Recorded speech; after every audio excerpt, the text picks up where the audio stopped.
오늘 우리에게 주시는 하나님의 말씀 신명기 4장 2절부터 9절까지 말씀입니다. 신명기 4장 2절부터 9절까지 말씀.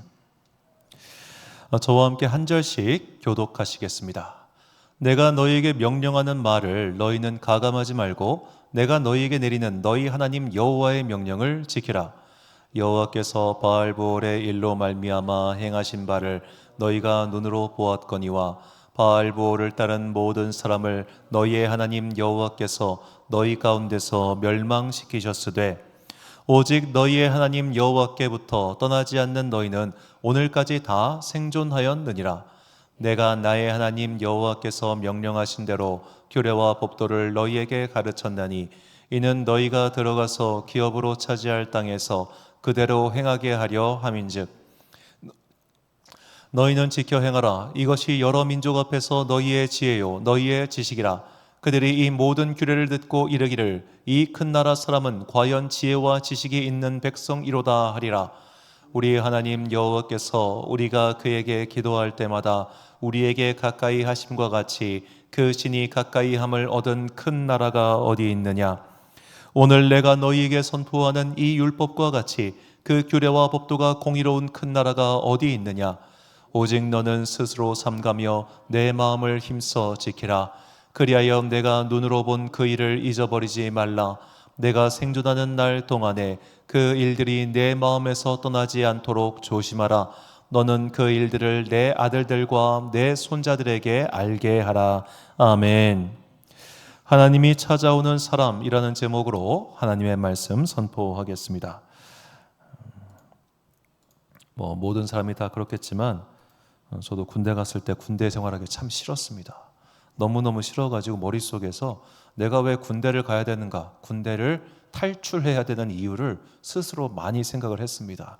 우리는 흔히 국방의 의무라고 하죠. 그래서 국방의 의무 때문에 군대를 갔는데 저 같은 경우는 이제 군복무가 3년 4개월이니까 너무너무 힘든 거예요. 이것을 3년을 하라고? 못해.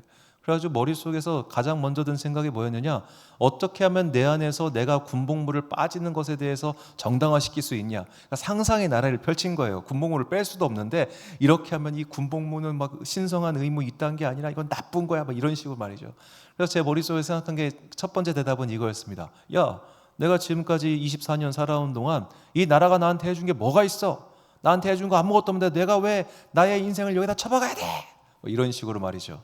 자, 우리가 누군가에게 너 이거 해야 돼, 너 이거 반드시 해야 돼 라고 어떤 의무를 가르치면 사람들은 반드시 이렇게 대답할 겁니다. 내가 왜? 내가 왜 그걸 해야 돼?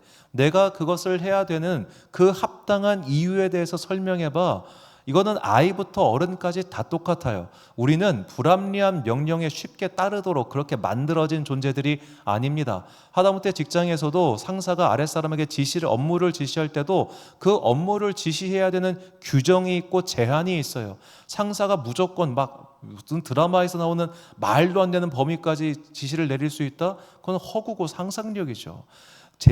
내릴 수 있는 명령에도 제한이 있고 행할 수 있는 행위에도 제한이 있는 겁니다. 모든 것은 다 이렇게 규정되어 있는 한계가 있습니다. 그 말인즉슨 우리는 그저 이유 없이, 그저 아무런 어떤 거 없이 무언가를 하지 않는다는 거예요. 성도 또한 마찬가지입니다.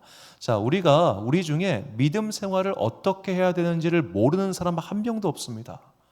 그리스도인이 바깥에서 어떻게 살아야 되는지를 모르는 사람 하나도 없습니다. 그런데 그렇게 못하는 이유가 뭡니까? 성도의 의무가 분명함에도 불구하고 그 의무를 이행하지 못하는 이유는 내가 이걸 왜 해야 되는가라고 하는 그 명확한 당위성을 내 안에 갖고 있지 못하기 때문이에요. 내가 왜 이 주일날 교회에 나와야 되는지, 내가 왜 이 주일날 이렇게 지루하게 앉아 있어야 되는지, 하물며 이 주일이 지난 이후에 나의 삶에서 왜 그런 소위 말해 그리스도인다운 윤리 생활을 해야 되는 건지 나 스스로 의문이고 나 스스로 납득되지 않으니까 그렇게 하지 않는 것 아니겠습니까? 오늘날 많은 크리스찬 연예인들이 안타깝게도 방송에 나와서 술 마시는 모습을 보여줄 때가 너무나 많습니다. 자, 예전에는 하다못해 내가 술 마시는 것에 대해서 이런저런 핑계를 댔어요. 내가 사회생활을 하다 보니까 어쩔 수 없이 누군가를 만나야 돼서 그런 식으로 핑계라도 됐는데, 지금은 그냥 즐기는 모습을 보여줘요. 그러니까 저희가 가깝게 지내는 저희가 알고 있는 한 중학교 3학년 남자애가 쇼츠로 뭘 검색하고 있었냐면 술 마시는 법을 검색하고 있더라고. 얘는 그게 캠프 와서예요. 성령 캠프를 와서 그 캠프 들어가기 직전까지 검색하고 있는 게 오늘 부를 찬양, 오늘 말씀하실 목사님 이게 아니라 내가 앞으로 3년만 더 참아가지고 고3 지나면은 술을 마실 건데 반드시 마셔야 돼. 이미 마시기로 결정을 했어. 그런데 어떻게 마셔야 맛있을지를 중학교 3학년 때부터 검색하면서 상상하고 있더라고요. 내 안에 그리스도인다운 삶을 살아야 할 당위성, 그 이유가 명확하지 않으면 우리는 절대로 그 말씀대로 살지 않습니다. 더 정확하게는 내가 따를 수 있는 것만 따릅니다. 그러니까 뭐 주일 예배 나오는 거 오케이, 거기까지는 갈 수 있어. 그런데 그 이상은 하지 않아요. 봉사 안 해요. 섬기는 거 안 해요. 더군다나 나의 삶에서 그리스도인답게 사는 거 더더욱 안 합니다. 왜? 내가 그리스도인답게 사는 것은 일종의 족쇄와 똑같거든요.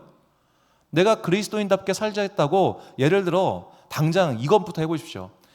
자영업자분들 중에 그 사무실 안에다가 기독교적 메시지가 너무너무 뚜렷해 보이는 것들 갖다 걸어놔 보세요.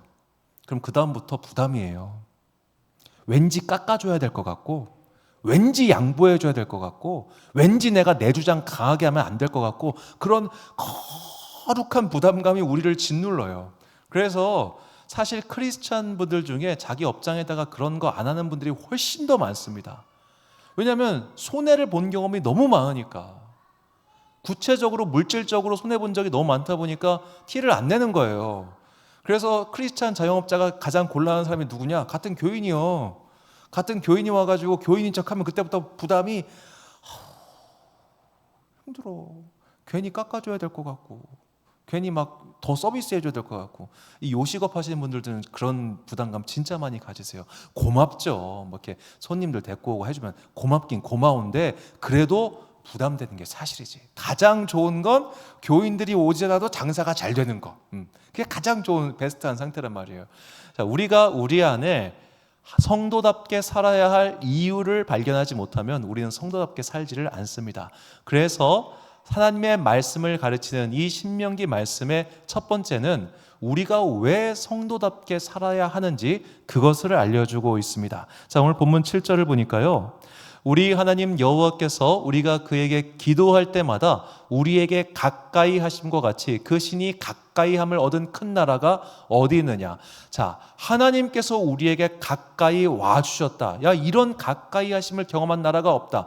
이것을 바꿔 말하자면 세상 천지에 우리처럼 은혜를 많이 받은 사람들이 없다는 겁니다. 우리가 이렇게 많이 은혜를 받았으니까 우리가 하나님께서 명령하신 대로 사는 것은 마땅하고도 당연하다. 모세는 바로 여기서부터 출발을 합니다. 우리가 하나님의 가까이 하심, 즉 하나님께서 주신 은혜를 경험하지 못하면 우리는 말씀대로 못 살아요. 하나님께서 주신 은혜를 체험하지 못하면 우리는 하나님께서 야 이렇게 살라고 명했지 라고 해도 그 명대로 따라 살지 않아요. 자, 성경은 우리에게 바른 삶을 분명히 이야기하고 있습니다. 그런데 왜 사람들이 그것을 알매도 불구하고 따르지 않느냐? 이유가 없으니까. 나에게 당위성이 없으니까. 당신 나한테 해준 게 뭔데? 나 당신한테 받은 게 없는데 왜 내가 당신 말대로 해야 돼? 이렇게 생각하는 순간 그 모든 명령은 다 의미가 없어요. 성경에 있는 수많은 기록은 아무런 의미가 없어요. 내가 구체적으로 받는 게 있어야 돼요. 나에게 주시는 하나님의 그 은혜, 그 사랑이 있어야 돼요. 그러므로 내가 오늘 성도다운 삶을 살고자 한다면 가장 먼저 우선되어야 될 건 뭐냐? 은혜를 받아야 합니다. 하나님의 가까이 하심, 하나님의 찾아오심을 경험해야 합니다. 자, 그렇다면 하나님은 누구에게 가까이 가시고 누구를 찾아가시며 누구에게 은혜를 주실까요? 첫 번째로 하나님께서 가까이 와서 은혜를 베푸시는 사람은 바로 마음이 상한 자입니다. 마음이 상한 자. 자, 이 말씀 시편 34편 18절을 보니까 여호와는 마음이 상한 자를 가까이 하시고 충심으로 통회하는 자를 구원하시는 도다라고 나와 있습니다. 자, 마음이 상한 것은 무엇이고 충심으로 통회하는 것이 무엇이냐? 우리가 이 단어의 뜻을 명확하게 알기 위해서는 이 시편 34편의 저자가 누구인지 알아야 되는데 그 저자는 만해 한용운이 아니라 바로 다윗입니다. 자, 이 시편 33편 제목이 이렇습니다. 다윗이 아비멜렉 앞에서 미친 채 하다가 쫓겨나서 지은 시라고 되어 있어요. 그리고 마음이 상하다의 히브리어 직역은 심장이 갈갈이 찢기다이고 충심으로 통회하다의 히브리어 직역은 마음이 부서지다입니다. 자, 이 말인즉슨 지금 다윗이 심장이 갈갈기 찢겼고 마음이 부서졌다는 뜻이에요. 왜 다윗은 심장이 찢기고 마음이 부서졌을까? 자, 다윗이 10대 시절, 아마도 지금 한 중학생쯤 나이에, 초등학생일 수도 있어요. 그때 골리앗과 싸워서 골리앗을 이깁니다. 다윗은 명예를 얻고 싶어서, 많은 부를 얻고 싶어서 골리앗을 싸운 게 아니라 하나님의 이름을 모욕하는 저 이방인, 저 주댕이를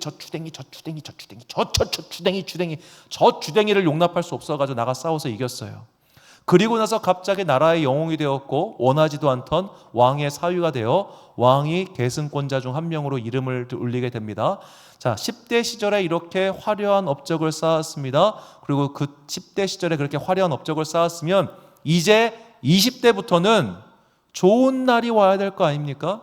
마치 우리의 슈퍼스타 아이유가 18살 때 나는요 오빠가 좋은 걸 불러가지고 3다운 고음 찔러서 18살 때 어마어마한 인기를 누렸으니까 그 뒤로서 인기를 누려가지고 마침내 폭삭 소가수다까지 이른 것처럼 이런 아이유적인 인기를 다윗이 누려야 될 거 아니에요. 10대 시절에 그만큼 인기를 누렸으니까 20대도 찬란하게 돼야 될 것 같은데 다윗의 20대는 그야말로 도망자의 인생입니다. 다윗은 20대 내내 도망 다녔습니다. 그는 굴로 피해 다녔고요. 들판으로 피해 다녔습니다. 말이 굴이고 말이 들판이지 거지도 그런 상그지가 없습니다. 심지어 자신의 동포 유다지파 사람들에게도 모욕을 당합니다. 저 도망친 놈, 저 도주 노예 같은 놈, 저 비루한 놈. 자, 그런 모욕 속에서 결국 이 나라에서 버틸 수가 없어가지고 외국으로 떠나요. 요즘으로 가면 해외 이민을 간 거예요. 이민을 가는데 이미그레이션에 거절당한 겁니다. 야, 너같이 거지 같은 놈이 여기를 어떻게 들어와? 이미그레이션 꺼져. 다윗이 살아남기 위해서 그 앞에서 침을 질질 흘리고 미친 채 하고 쫓겨나요. 내가 여기까지 추락한 거예요. 내가 여기까지 망가진 거예요. 그 화려했던 시절은 다 온데간데 없이 사라지고 내가 원하지도 않았는데 내가 무언가를 하려다가 실패한 것도 아닌데 어쩌다 보니까 내가 이렇게 됐다니까요. 우리 인생에 그런 일이 벌어질 때가 얼마나 많습니까? 내가 어떤 명확한 잘못을 저질러서 판사가 빵빵빵 때려가지고 형량을 살면은 그래 내가 잘못됐구나 이거 깔끔하게 처리하고 그 다음에 새롭게 살아보자 이러면은 차라리 나아요. 내가 잘못하지 않은 것 때문에 여러 가지 일들이 복잡하게 얽혀가지고 내 마음이 상하고 억울한 일을 당하고 그런 일이 한두 번입니까? 인생 살면서 그런 일 한두 번 안 당해본 사람 없을 겁니다. 그렇게 마음이 찢기고 상해가지고 심장이 깨질 것 같고 여러분 진짜 괴로우면 심장이 아파요. 진짜 괴로우면 심장이 아프다고요. 여기가 막 콕콕 찌르는 것처럼 크게 아프다고요. 그런 아픔을 경험해 가면서까지 다윗이 지금 이렇게 내가 살아야 되나? 이렇게 내가 생명을 유지해야 되나? 이렇게 비루하게 살아야 되나? 그런 온갖 생각을 하고 있던 그때 누가 오셨느냐? 하나님께서 그에게 가까이 오셨다는 겁니다. 하나님께서 그에게 가까우셨다. 오늘 하나님은 이렇게 마음이 부서져 가는 사람, 마음이 너무너무 힘겨워가지고 고통 중에 있는 사람, 그들에게 찾아가 마음의 문을 똑똑똑 하고 들으십니다. 너 어디가 그렇게 아파? 너 어디가 그렇게 힘들어? 나한테 얘기해봐 라고 다가와 주십니다. 그래서 신명기에서 이렇게 말씀하십니다. 신명기 30장 14절 말씀, 오직 그 말씀이 내게 매우 가까워서 내 입에 있으며 내 마음에 있은즉 내가 이를 행할 수 있느니라. 자, 매우 가까이 왔다, 내 입에 왔다. 이렇게 상한 심령, 마음이 부서진 사람들, 그들의 입에 가까이 하나님의 말씀이 임하게 될 것입니다. 그러므로 오늘 내가 마음이 어려운 일을 겪고 있다면, 심리적으로 참 힘든 순간을 견디고 있다면 그때 하나님께 기도하십시오. 그러면 하나님께서 이미 내 곁에 가까이 오사 나의 말을 들을 준비를 이미 하고 계셨다는 것을 알게 될 것입니다. 주님께서는 계속해서 말씀하십니다. 누구든지 두드리면 내가 문을 열고 그는 나로 들어와 먹고 나는 그와 더불어 먹겠다. 이미 하나님께서는 그 준비를 하고 계시니 오늘 상한 심령으로 주님께 기도하는 모든 사람들에게 하나님의 은혜가 가까이 임하게 될 것입니다. 자, 두 번째로 하나님께서는 어떤 자에게 가까이 오시는가? 진실하게 간구하는 자에게 가까이 오사 그에게 은혜를 베푸십니다. 시편 115편 18절 말씀을 보니까 여호와께서는 자기에게 간구하는 모든 자, 곧 진실하게 간구하는 모든 자에게 가까이 하시는 도다라고 나와 있습니다. 자, 이 진실하게 간구하다, 여기서 사실 중요한 단어는 저 진실하다라는 단어예요.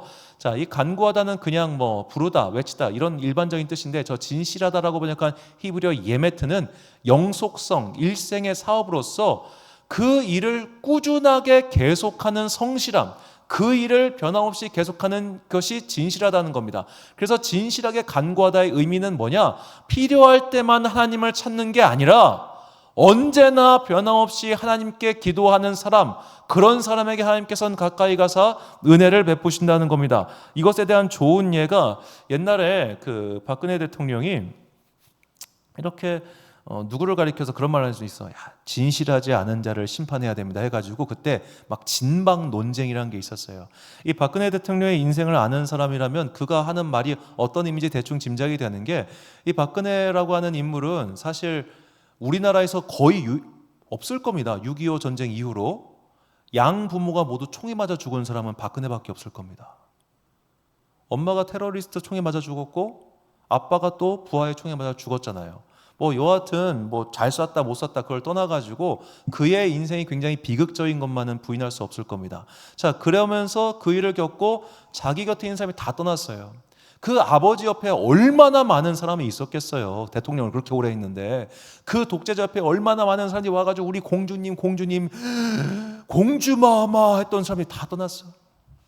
그러면서 그가 그 나이 때 겪은 거죠. 뭘 겪었느냐? 아, 진실한 사람은 어떤 사람이냐? 변치 않는 사람. 뭐 그래서 현재 그의 곁에 유영하 의원 한 명 남긴 했습니다만, 여하튼 진실한 사람은 어떤 사람이냐?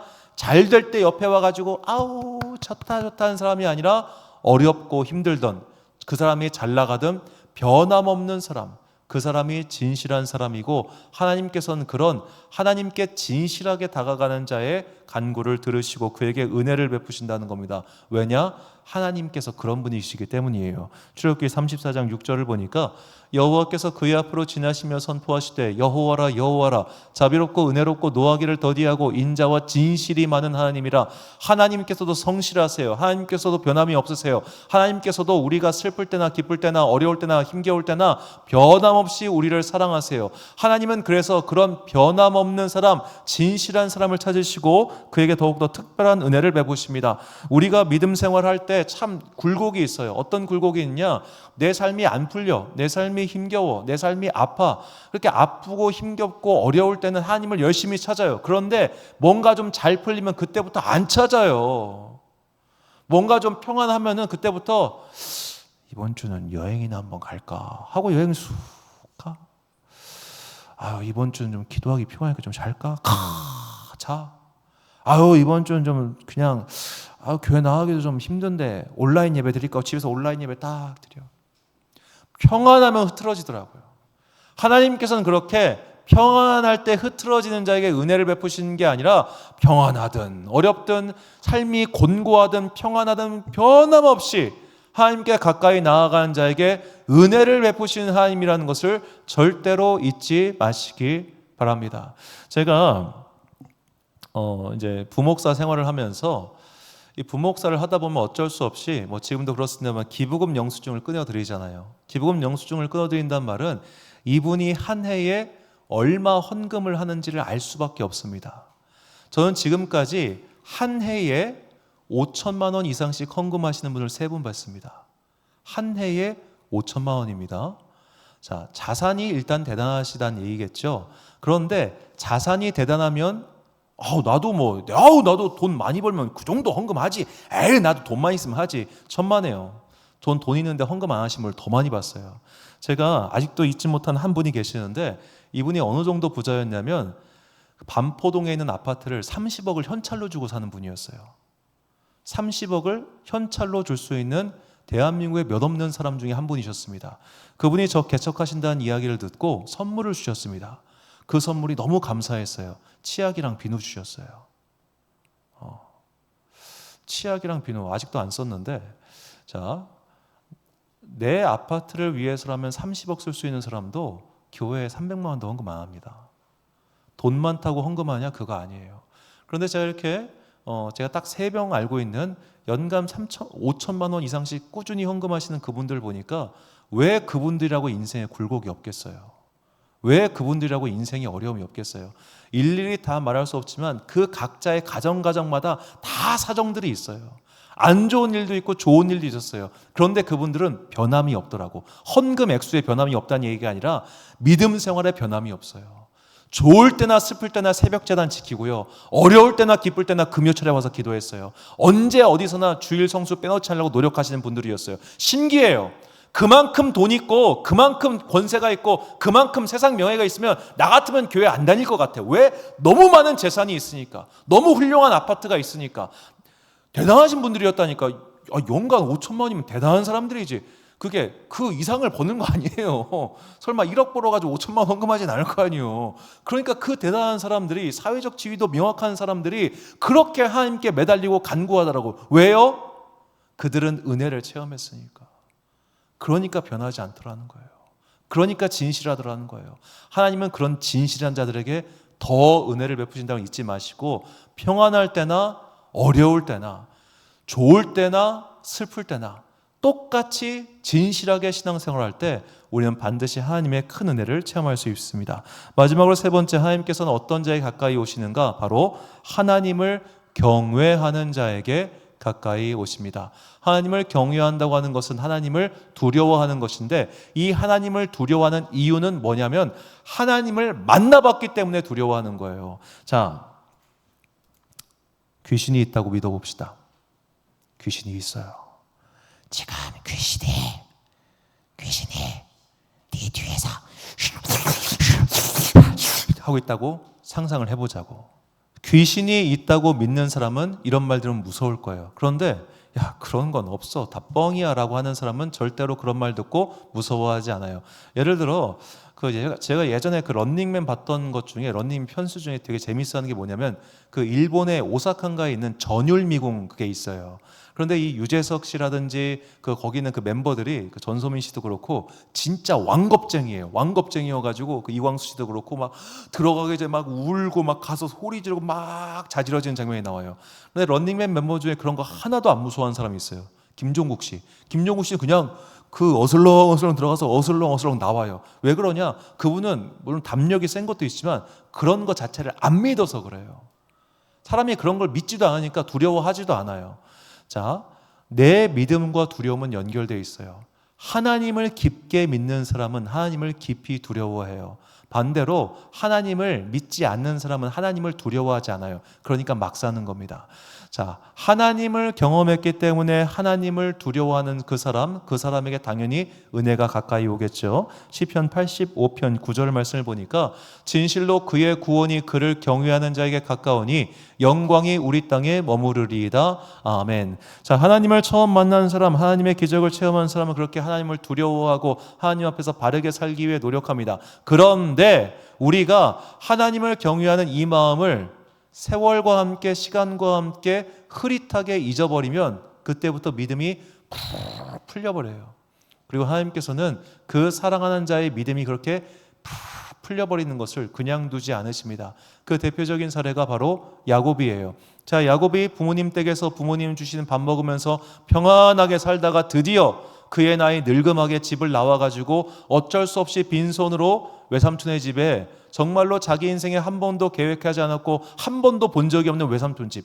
자, 친척집이긴 하지만 한 번도 본 적이 없다고 생각해 보세요. 그때 신분증 증명이 있어요? 뭐가 있어요? 그냥 나의 신분을 증명할 아무것도 없잖아요. 그런데 가가지고 의탁한다고 하는 건 뭐냐? 그냥 너무 비루한 거예요. 너무 비루한 거. 자, 그렇게 비루하게 야곱이 갔어요. 그런데 그 가는 중간에 하나님께서 그를 만나 주십니다. 창세기 28장 16절부터 22절까지 말씀을 보니까 야곱이 잠이 깨어 이르되 여호와께서 과연 여기 계시거늘 내가 알지 못하였도다. 이에 두려워하여 이르되 두렵도다. 이곳이요 이것은 다름 아닌 하나님의 집이요 이는 하늘의 문이로다 하고 내가 평안히 아버지 집으로 돌아가게 하시오면 여호와께서 나의 하나님이 되실 것이요 내가 기둥으로 세운 이 돌들이 하나님의 집이 될 것이요 하나님께서 내게 주신 모든 것에서 10분의 1을 내가 내가 반드시 하나님께 드리겠나이다 하였더라. 자, 야곱이 처음 하나님을 직접적으로 체험하고 경험했을 때 하나님께 이렇게 약속을 합니다. 하나님, 저를 무사히 이곳에 돌아오게 하시면 제가 그곳에 가서 벌었던 돈 중에 10분의 1을 하나님께 드리겠습니다 라고 약속을 합니다.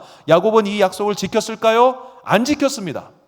야곱의 재산 중 10분의 1이 하나님께 간 게 아니라 야곱의 재산 중 절반이 누구한테 갔냐? 에서한테 갔습니다. 그는 하나님께 10분의 1을 드리기 전에 에서에게 절반을 드립니다. 왜? 형이 무서우니까. 그 말인즉슨 그가 20년 동안 외삼촌 라반 밑에서 돈 벌고 사는 동안 그는 하나님께 드린 처음의 약속을 잊었어요. 하나님을 경외하는 방법을 잊었어요. 그렇기 때문에 그는 당장 눈앞에 보이는 그 일을 처리하기 위해 이것을 약속을 어기는 것도 개의치 않았고 그냥 하는 걸 전혀 개의치 않게 된 겁니다. 자, 하나님께서는 그런 그를 그냥 놔두지 않으시고 그의 삶에 걸림돌을 두십니다. 계속 걸려 넘어지기 시작하자 그때 야곱이 깨닫습니다. 아, 내가 약속을 안 지켰구나. 베델로 가야겠다. 그래서 야곱이 다시 말하죠. 창세기 35장 2절과 3절 말씀에 야곱이 이에 자기 집안 사람과 자기와 함께한 모든 자에게 이르되 너희 중에 있는 이방 신상들을 버리고 자신을 정결하게 하고 너희의 의복을 바꾸어 입으라. 우리가 일어나 베델로 올라가자. 내 환난 날에 내게 응답하시며 내가 가는 길에서 나와 함께 하신 하나님께 내가 거기서 제단을 쌓으려 하노라 하매. 이 말이 뭐냐? 자, 이 상황을 보세요. 야곱이 하나님을 만났어요. 그런데 20년 동안 하나님과 가까이 하질 않았어요. 그러니까 자기 가족 중에 어떤 사람들이 있었느냐? 우상 숭배하는 자들이 있었다는 거예요. 자기 가족 중에 이러니 환난을 안 당할 리가 있나요? 이러니 하나님과 멀어졌으니 하나님께서 그에게 함정을 두시지 않을 리가 있나요? 그래서 그는 깨닫고 하나님께 돌아가겠다라고 말을 하는 겁니다. 이렇게 하나님의 경외하기를 잊어버리면 하나님께서 멀리 가시고 또 하나님께서 그를 사랑하신다면 그에게 함정을 두사 그로 하여금 다시 하나님께 돌아오게 하시죠. 오늘 내가 평안히 살면서 하나님과 가까이 하고 그분께서 우리에게 예비하신 그 복을 누리기를 원한다면, 즉 이 땅을 살아가는 동안 하나님의 율법과 계명을 잘 실천할 수 있는 믿음의 힘을 얻기를 원한다면 하나님을 가까이 하십시오. 하나님을 가까이 하는 방법은 먼저 하나님께서는 마음이 상한 자에 가까이 와주시고 그리고 진실하게 하나님께 기도하는 자 그들에게 가까이 와주십니다. 내 상황이 어려울 때는 하나님께 기도했다가 내 상황이 편해지면 하나님 잘 모르겠는데요, 이런 사람이 아니라 그 믿음을 굳건하게 변함없이 유지하는 그 사람, 한결같은 사람, 성실한 사람, 진실한 자를 찾아오시고 그에게 믿음의 은혜와 힘을 더해 주십니다. 그렇게 한 사람은 결국 하나님을 더욱더 경외하게 되고 더욱더 하나님을 경외한 자들에게는 더 큰 은혜가 임하는 것이죠. 이 믿음의 선순환 고리에 들어가기 위해서 진실하게 변함없이 성실하게 하나님께 기도하고 간구하십시오. 그리고 그분을 만나십시오. 그분의 은혜를 체험하십시오. 그런 사람은 결코 하나님의 말씀을 실천함에 있어 주저하지 않게 될 것이며 말씀을 실천하는데 주저하지 않게 된 그 사람은 이 땅을 살아가는 동안 그분께서 예비하신 많은 복을 얻게 될 것입니다. 결단의 말씀 이사야 55장 6절과 7절 말씀을 우리 함께 한 목소리로 봉독하겠습니다. 시작. 너희는 여호와를 만날 만한 때에 찾으라. 가까이 계실 때에 그를 부르라. 악인은 그의 길을, 불의한 자는 그의 생각을 버리고 여호와께로 돌아오라. 그리하면 그가 긍휼히 여기시리라. 우리 하나님께로 돌아오라. 그가 너그럽게 용서하시리라. 아멘. 사랑하는 지혜빛 광성교회 성도 여러분, 그리고 이 예배 함께 드리고 계신 귀한 주님의 자녀 여러분, 하나님께서는 오늘도 우리 가까이 오십니다. 마음이 상한 자와 가까이 하시고 마음이 괴로운 자와 가까이 하시며 그 괴로운 중에 술이나 다른 것을 찾는 것이 아니라 하나님을 찾는 자들에게 더욱더 가까이 오십니다. 그러므로 인생살이에 힘든 것이 있다면 나와서 꼭 기도하십시오. 교회에 나와서 기도하지 않더라도 각자의 삶의 자리에서 여러분의 승용차 안에서라도 기도할 수 있잖아요. 가장 조용한 때 아닙니까? 그때라도 꼭 기도하시기 바랍니다. 그리고 하나님께서는 진실한 자에게 더 큰 은혜를 베푸십니다. 내가 좀 살만하니까 그때 신앙생활 게을리하는 그런 사람 되지 마시고 힘겨울 때나 어려울 때나 항상 그 기도를 멈추지 않고 그 은혜를 항상 구하는 지혜로운 주의 자녀가 되십시오. 이렇게 하나님을 경외하고 하나님을 따르고자 하는 자들에게 하나님께서는 이 땅에서 예비하신 많은 복을 우리에게 주신다고 하는 것, 그것을 잊지 마시고 말씀을 따라 살기 위한 믿음의 능력을 항상 구하는 그런 여러분과 제가 되시기를 주님의 이름으로 축원합니다. 우리 함께 찬양 말씀 앞에서 경외